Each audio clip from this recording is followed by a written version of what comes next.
आरक्षण को लेकर जिस तरीके से लगातार घमासान मचा हुआ है, इस पर बात करने के लिए हमारे साथ प्रोफेसर लक्ष्मण यादव जी मौजूद हैं। कैसे देख रहे हैं जो आरक्षण को लेकर लगातार प्रदर्शन हो रहे हैं? आज भारत बंद का आह्वान भी किया गया था और दूसरी तरफ 69,000 शिक्षक अभ्यर्थी जो हैं वो दर दर की ठोकरें खा रहे हैं, उसमें टाइम मांगा जा रहा है, क्या कहेंगे? देखिए, इस देश में जिस संविधान की बात हम लोग करते रहे पिछले कई सालों से, जिस देश में बीजेपी की तरफ से लगातार ये कोशिश की गई कि संविधान को कमजोर किया जाए, लेटरल एंट्री 5 साल से शिक्षक भर्ती का ना आना, इतने पेपर लीक हुए, नौजवानों पर लाठियां बरसाई गई, बहुत तरह के मुश्किलें बीजेपी की सरकार में आई और वहीं कभी सरकारी नीतियों के द्वारा तो कभी कोर्ट के जरिए बाबा साहब के संविधान से मिले आरक्षण और तमाम चीजों को कमजोर कर दिया जा रहा है। कभी उसमें आरक्षण को बांट दो, क्रीमी लेयर लगा दो और जरूरतमंदों को आपस में लड़ा दो, इसकी कोशिश बीजेपी कर रही है।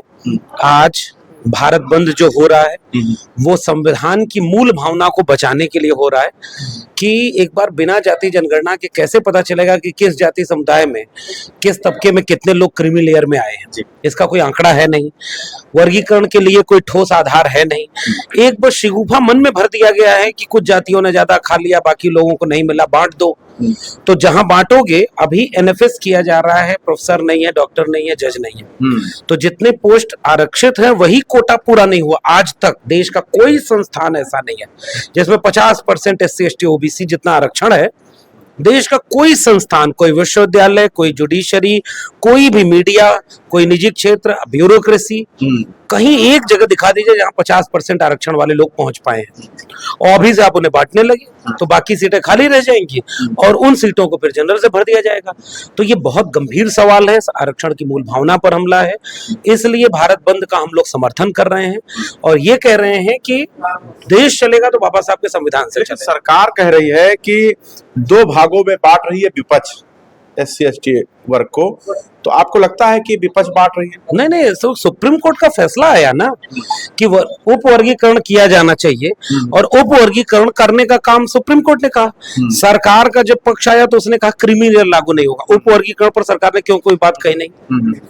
अच्छा, हर मामले में सुप्रीम कोर्ट पहुंच जाती है सरकार, इस मामले में नहीं पहुंच रही, क्या कहेंगे? तो यही तो सुप्रीम कोर्ट से खेल रही है वो सरकार, और वो जहां उसके मन का मुताबिक चीज होता है। यही हाई कोर्ट ने जब 69,000 शिक्षक भर्ती घोटाले को उजागर कर दिया तो ये वही मुख्यमंत्री हैं जो कहते थे कोई घोटाला नहीं हुआ है। ये वही मुख्यमंत्री हैं जब बीजेपी के लोग हैं, जब चुनाव आया 22 का, तब कहे कि हाँ घोटाला हुआ है और 6800 लोगों की एक नई सूची जारी की। 650 दिन से ज्यादा इसी लखनऊ में आंदोलन हुए, उनको लाठियां मारी गई, उन पे मुकदमे किए गए, वो आंसू बहाते रहे, न्याय नहीं मिला। जिन 6800 लोगों की सूची जारी, उन्हें न्याय नहीं मिला।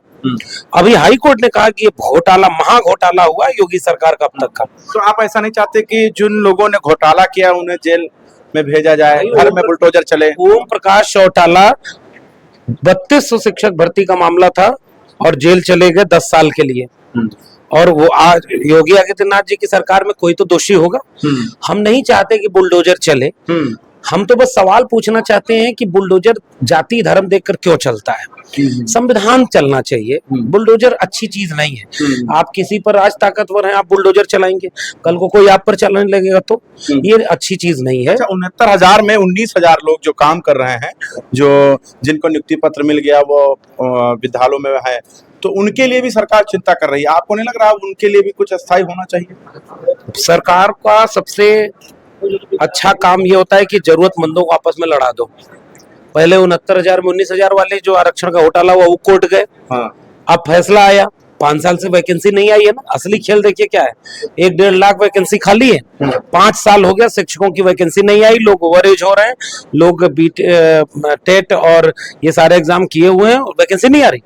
इधर सरकार कोर्ट खेल रही है, जरूरतमंदों से लड़ा रही है। ये सरकार को बैठ के तय करना चाहिए कि इतना बड़ा घोटाला हुआ तो इसका रास्ता क्या निकालोगे।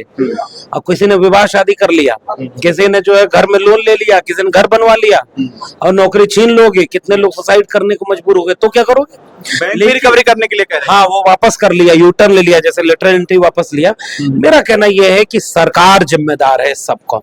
सरकार ही इस तरह के कदम उठा रही है ताकि लोग आपस में लड़ते रहें, कभी एक गुट कोर्ट में जाए। न्याय होना चाहिए ना, संविधान से चले। वैकेंसी में अगर जितना आरक्षण SC ST OBC को था उसको पूरा करती तो इस तरह का कोई नौबत नहीं आती। ये तो महा घोटाला हुआ है। ये कोई और प्रदेश होता, कोई और वो होता तो इतने पर तो इस्तीफा बड़े बड़े लोगों का हो जाता। कोई तो दोषी होगा ना, सजा तो किसी को मिलनी चाहिए ना। कितने लोगों का करियर बर्बाद हुआ, कितने लोगों को आज भी वो सड़क पर बैठे हुए हैं, न्याय नहीं मिल रहा है। अच्छा, सबसे बड़ी बात ये एक छोटा सवाल है कि लगातार तीसरा कानून है जिस पर सरकार यू टर्न नहीं है।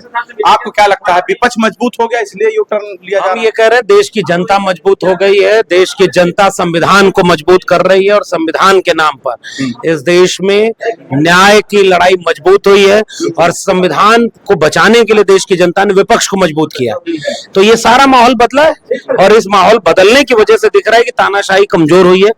10 साल में पहली बार कोई बिल ज्वाइंट पार्लियामेंट्री कमेटी को भेजा गया, ब्रॉडकास्टिंग बिल टेबल नहीं किया गया और लेटरल एंट्री को वापस लिया गया। ये संविधान की जीत है। ये संविधान मजबूत होगा तो तानाशाही कमजोर होगी, लोकतंत्र मजबूत ये होगा। लड़ाई आगे भी चलेगी। आगे जब तक संविधान को खतरा रहेगा तब तक संविधान बचाने वाले ये लड़ाई लड़ते रहेंगे। बहुत चलिए, शुक्रिया। बहुत शुक्रिया बात करने के लिए। तो हमारे साथ लक्ष्मण यादव जी थे जिनसे हम बात कर रहे थे आरक्षण को लेकर। जिस तरीके से 69,000 शिक्षक अभ्यर्थी का मामला सामने आया है, उसके बाद बहुत सारे ऐसे कानून सरकार लेकर आई है जो थोप रही है। इस पर हम बात कर रहे थे लक्ष्मण यादव जी से।